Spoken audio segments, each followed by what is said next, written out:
'cause I don't give a fuck what you say. Yeah, I'ma do shit my way.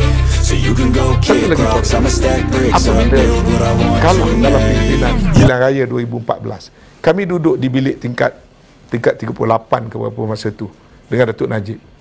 Dan dia sebut terus, saya tahu saya kena ambil tanggungjawab ini.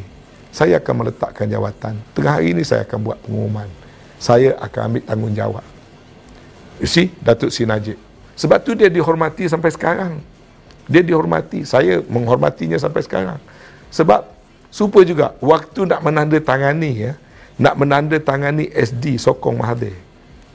Mahathir yang dah lanyak Datuk Seri Najib begitu rupa, waktu kita nak sokong Mahathir, waktu kita tak nak Anwar, Datuk Seri Najib sign. Saya masih ingat lagi dia kata, for the sake of the party. Dia sign. Lepas tu bila SD kita tak laku, kita nak sign sokong Muhyiddin. Okey? 3 orang terakhir yang sign. Orang lain semua dah sign. 3 orang terakhir yang tak sign adalah Datuk Najib. Tapi bila kita jumpa Datuk Najib, dia cakap, I'm a party man. I follow party line. Saya salute Datuk Najib. Sampailah sekarang. Sehingga kan dia kata, urusan ke mahkamah, saya akan hadapi. Sampai ke akhir dia membela diri. Dia tidak menyeret parti. Dan dia tidak menyebabkan parti kalah macam kita berlaku sekarang. Ini perbezaan antara Datuk Seri Najib dan Datuk Seri Zahid. Dan Datuk Seri Zahid setelah kalah begini rupa, seburuk-buruk zaman Datuk Najib, kita menang 79 kerusi. Ya. Sekarang ini UMNO hanya 26 kerusi, BN hanya 30 kerusi. Kita masih tidak mahu buat tindakan yang paling honorable. Ya.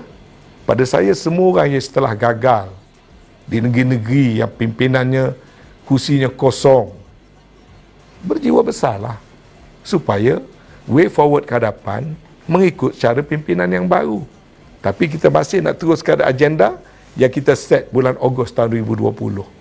Dia telah menggagalkan kita. Minta maaflah, sekarang saya dah pilih untuk berkongsi secara terbuka. Itulah benda yang sedang berlaku. Nasihat saya dah tak ada apa kepentingan dalam UMNO. Saya dah bukan ahli parlimen, saya hanya seorang ketua bahagian biasa. Ya. Saya memberi nasihat sebagai salah seorang yang agak lama dalam parti. Utamakan parti dulu.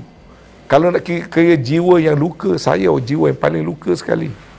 Di saat saya menjadi menteri, di saat saya berempah pulas waktu parti paling susah berada dalam kerajaan, di saat saya turut membantu PM mendapatkan dana untuk parti, saya dituduh sebagai tak setia kepada parti. Siapa yang bersuara dalam parlimen mempertahankan parti? Waktu DAP merasak dalam parlimen, siapa yang bangun dan mempertahankan parti? Kami ahli-ahli parlimen. Tapi kita yang dituduh tidak setia. Kita dituduh sebagai pengkhianat. Pengkhianat ke kita tolong bantu mendapatkan berbagai-bagai perkara nak mempertahankan parti? Waktu parti berhadapan masalah dengan ROS, kita pertahankan parti. Waktu tak nak sebutlah sepanjang kita berada dalam kerajaan. Dan kerana kitalah akhirnya UMNO kembali berkuasa menjadi Perdana Menteri. 3 kali saya mengaku kita menggagalkan rancangan Datuk Seri Zahid. Waktu sign surat pada Agong, kita menggagalkan. Waktu nak gagalkan bajet, kita lepaskan. Waktu 15 orang tarik diri, kita selamatkan. Sehingga akhirnya UMNO menjadi Perdana Menteri. Itukah penderhaka pada parti? Akhirnya, saya dipancung masa pilihan raya. Sedih, pedih, duka cita, dan saya dah tahu dah, rosaklah bahagian ketereh yang saya bina pada kubu PAS menjadi kubu UMNO. And betul. Tu dalam saat saya berempah pulas, menghabiskan duit, menghabiskan tenaga, sokong calon yang tidak dicadangkan oleh bahagian kerana telah dipilih peribadi oleh Presiden. Akhirnya kalah 23,000. Tapi, inikah orang yang tak setia kepada parti? Pada saya, orang yang tak setia kepada parti adalah orang yang menghancur dan menyebabkan parti kalah. Saya adalah orang yang menyebabkan parti menang. Saya berhenti sebagai wakil rakyat yang menang. Saya tidak menggagalkan parti. Yang menggagalkan parti ialah orang yang menyebabkan parti kalah. Terakhir, sebagai pemimpin yang berjiwa besar, yang menerima walaupun tidak dicalonkan, tapi masih lagi bertengkurumus membantu calon-calon lain. nasihat Tan Sri pada Presiden? Dan saya terlalu sayang pada UMNO ni. Nasihat pada Saya Presiden masa saya rasa ini tak perlu jadi rahsia lagi. Waktu saya tidak disenaraikan sebagai calon, saya mendapat tawaran daripada hampir kesemua parti untuk menjadi calon mereka. Dan di satu saat, borang pencalonan telah diisi, duit deposit telah dibayar, dan watikah telah diluluskan untuk saya.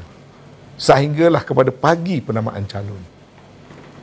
Akhirnya saya buat keputusan nekat, saya tidak akan menerima. Apalagi kalau nak suruh saya masuk parti lain. Satu keputusan yang berat bagi saya. Sebab apa? Sebab saya sayangkan UMNO. Saya berjuang dalam UMNO bukan kerana nak jadi wakil rakyat. Bukan kerana nak dapatkan pangkat dan jawatan.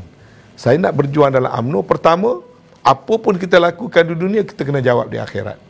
Saya akan hanya buat benda selagi tak bercanggah dengan Al-Quran, selagi tak bercanggah dengan hukum-hukum dalam Islam. Biarlah apa orang lain nak kata. Kalau nak suruh pilih antara PAS dan Bersatu, dengan PKR dan PH, conscience saya clear 1001%. Hukum syaraknya mewajibkan saya membantu PAS dan Bersatu. Orang lain nak buat putusan, buatlah. Tapi saya fikir, lama-kelamaan kita tetap mati, kita kena jawab pada Allah SWT. Tuhan akan tanya, kamu sokong DAP dulu, kamu sokong PKR dulu, asas apa? Di mana kamu letakkan pendirian kamu? Saya tak mahu buat benda yang saya tak boleh jawab di akhirat, di depan Allah. Saya malu. Ya? Waktu dalam parlimen, DAP menuduh PAS, kalau PAS berkuasa dalam negara ini, maka negara ini jadi negara Taliban. Apa makna dia? Dia menghina Islam. Dia tak tahu pun apa itu Taliban. Dia tak tahu apa itu berlaku di Afghanistan. Tapi DAP, termasuk dalam pilihan raya baru ni, dia telah menuduh PAS akan menjadi Taliban. Tanggungjawab saya apa? Nak sokong apa yang DAP buat? Saya mempertahankan PAS. PAS merintah Kelantan berpuluh tahun, adakah Kelantan jadi Taliban? Jadi kita kena jujur. Ada batasnya dalam berpolitik.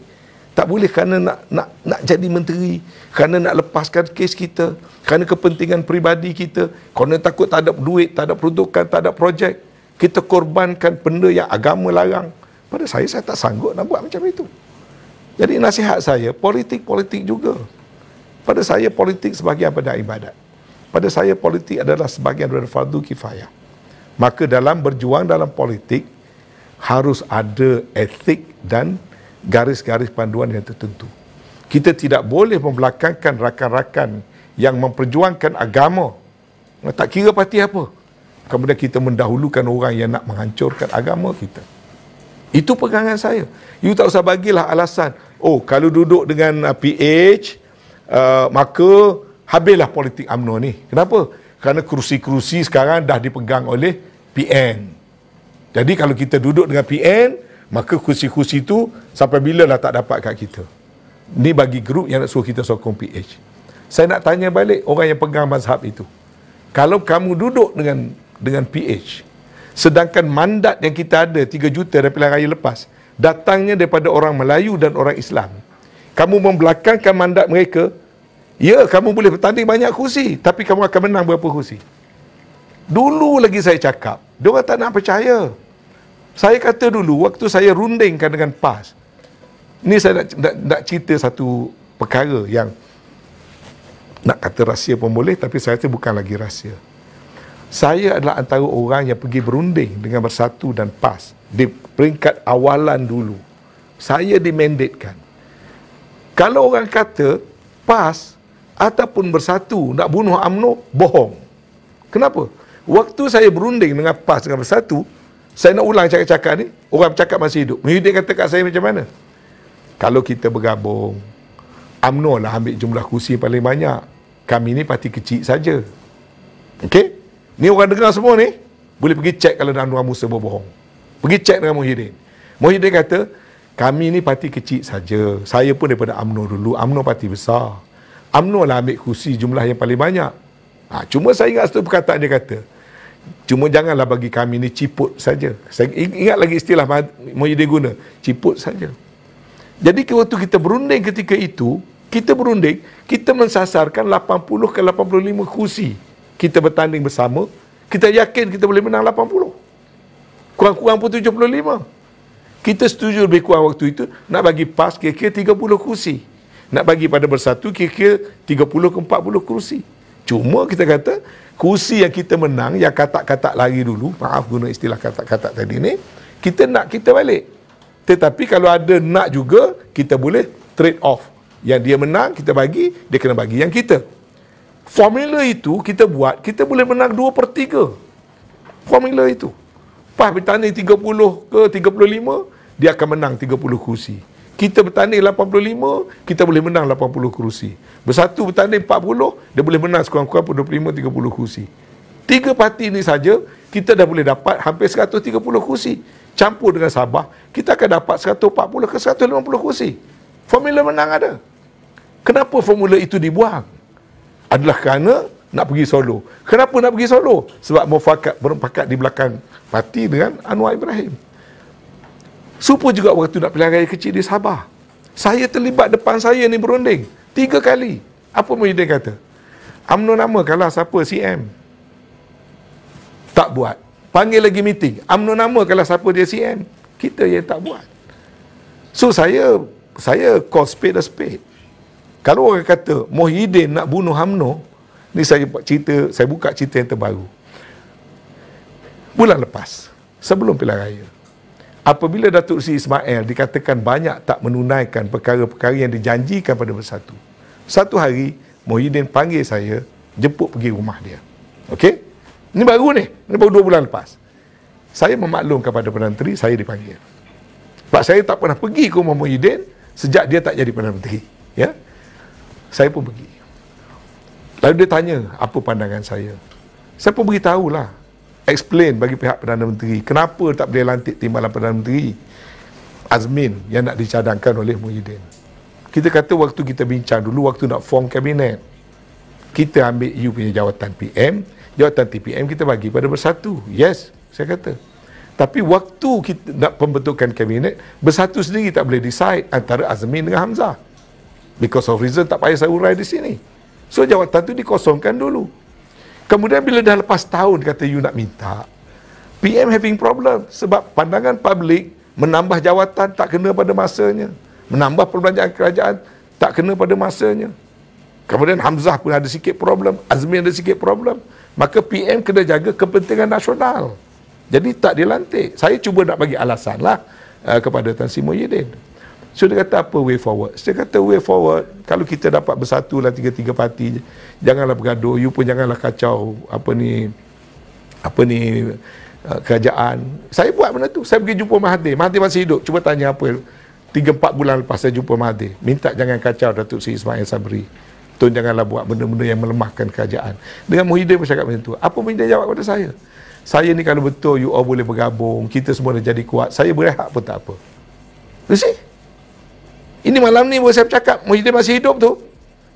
Kalau orang nak buat dakwaan Muhyiddin nak matikan UMNO, itu cerita rekaan.